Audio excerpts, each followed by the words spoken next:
Dans mes précédentes vidéos, j'aimais raconter des histoires. Celles d'Edison, de Simone Weil, de Mandela. Ou même celles de notre monde, de notre esprit, de nos contradictions. J'y mettais de la psychologie, un peu de sociologie, un peu de poésie. Je romançais parfois, je vulgarisais. Et tout ce que je disais était bien sûr vrai. Sauf qu'il manquait quelque chose. Moi. J'ai commencé à le faire sur ma vidéo sur la liberté, en expliquant ce qui m'a mené sur YouTube. Si vous ne l'avez pas encore vu, je vous invite à la voir car c'est selon moi ma meilleure vidéo à ce jour. Mais je parlais des autres, je parlais du travail, je parlais de la société. Je ne m'étais jamais vraiment mis en avant. Je n'avais jamais expliqué ce qui, dans ma propre histoire, m'avait amené à réfléchir à tout ça. Aujourd'hui, j'aimerais faire quelque chose de différent. J'aimerais vous parler sans filtre, sans personnage, sans masque. J'aimerais vous dire ce que je pense vraiment et m'ouvrir sur mon histoire. Pas pour me mettre en scène, mais parce que je crois que pour comprendre mon rapport à l'authenticité, il faut comprendre ce que j'ai vécu. Alors aujourd'hui, je vais vous parler de moi, de ce que j'ai compris, de ce que j'ai essayé de fuir, de ce que j'essaie encore aujourd'hui de devenir. On dit souvent « sois toi-même ». C'est une phrase légère, une injonction presque naïve. Mais s'exposer sans masque, ça dérange, ça blesse parfois, et ça peut nous isoler. La vérité brute n'est pas toujours belle, elle n'est pas toujours douce, et elle n'est pas toujours accueillie. Le sociologue Erving Goffman disait que dans la vie sociale, nous jouons tous un rôle, pas pour mentir, mais pour survivre.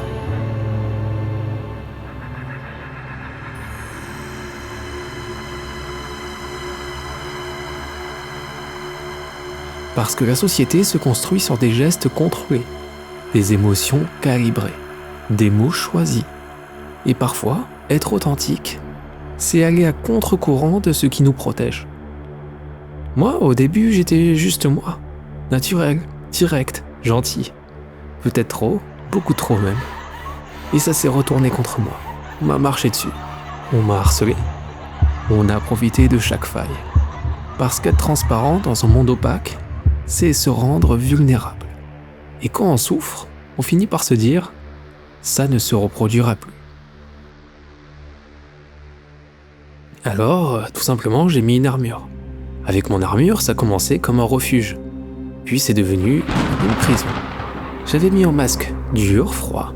Un masque qui disait « je ne ressens rien, plus personne ne me marchera dessus ». Et ça a marché. Pendant un temps. Et protéger son cœur, ça finit souvent par l'éteindre. Je ne pesais plus mes mots, j'étais maladroit, très maladroit. Je créais des relations sur de fausses bases. La distance, la méfiance, l'hypervigilance. Ma carapace empêchait les autres d'entrer. Mais elle m'empêchait, moi, de sortir et d'extérioriser.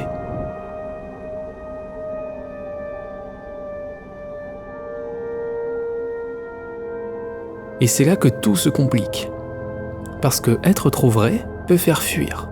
Et être trop faux peut nous éloigner de nous-mêmes. La psychologie le montre, si on refoule qui on est trop longtemps, on se dissocie, on s'éteint. On se perd dans un personnage qui ne nous ressemble pas. À l'inverse, si on balance notre vérité sans filtre, sans nuance, sans intention, on blesse, on détruit des liens, on devient involontairement violent.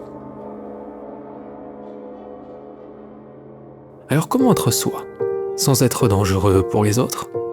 Et comment être en lien, sans se trahir? Aujourd'hui, j'essaye autre chose. J'essaye d'être authentique, mais conscient. Je tente de dire ce que je pense, quand il le faut, comme il le faut, sans me trahir, sans écraser, sans manipuler pour plaire, sans mentir pour éviter le conflit. J'essaye de parler pour être vrai, et non pas pour être aimé. Et pour ça, il faut une chose que je n'avais pas.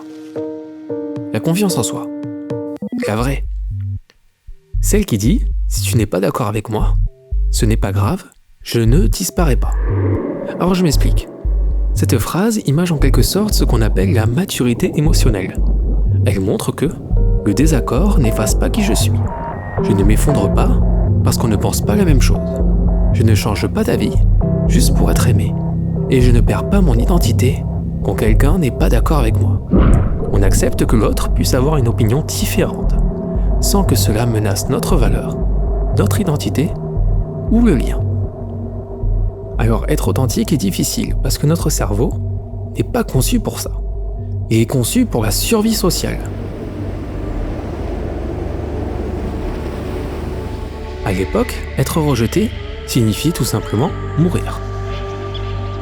Pourquoi ? Parce qu'à l'époque, nous étions des primates sociaux, comme les chimpanzés, les bonobos, les macaques. Et ils ont une règle très simple.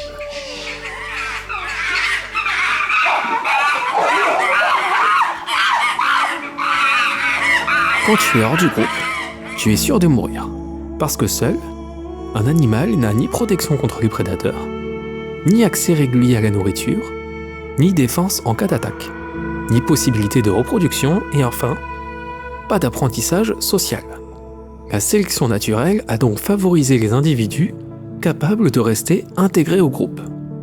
Et chez les premiers humains, comme les Homo erectus, Homo habilis ou Homo sapiens, c'était la même chose. Nos ancêtres vivaient en petites tribus, totalement dépendantes les unes des autres, pour la chasse, la cueillette, le feu, la protection et l'éducation des enfants. Un humain seul dans la savane ou la forêt était alors condamné. Du coup, le cerveau humain a évolué avec une équation très simple. Rejet social égale danger de mort. Et aujourd'hui encore, notre cerveau confond le conflit avec une menace, une critique avec un danger, un désaccord avec un rejet. Être soi, c'est aller contre des millions d'années d'évolution. Devenir soi, c'est un acte courageux. Refuser le masque quand il étouffe, assumer sa vérité même quand elle tremble, accepter de perdre certaines relations pour en gagner de vraies.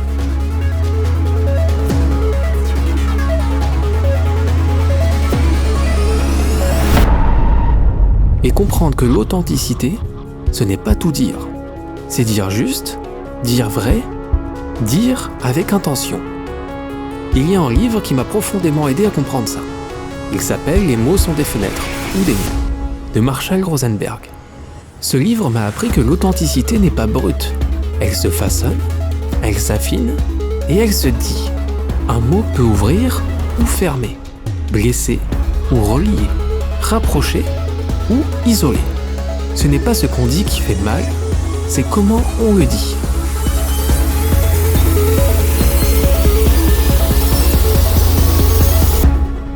Et ce livre m'a appris une chose essentielle.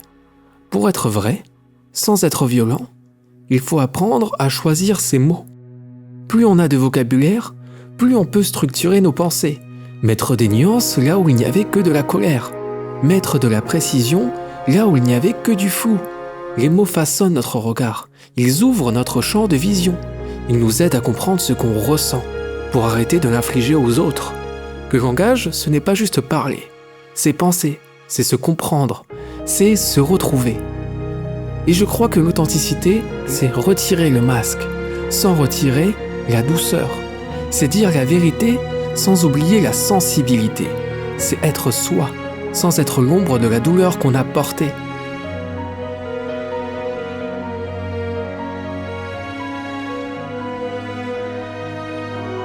Et je crois que je suis en train d'apprendre ça, pas à pas, avec mes erreurs, mes cicatrices, et mon envie sincère de devenir quelqu'un d'entier. Parce qu'au fond, devenir soi, c'est peut-être le travail d'une vie.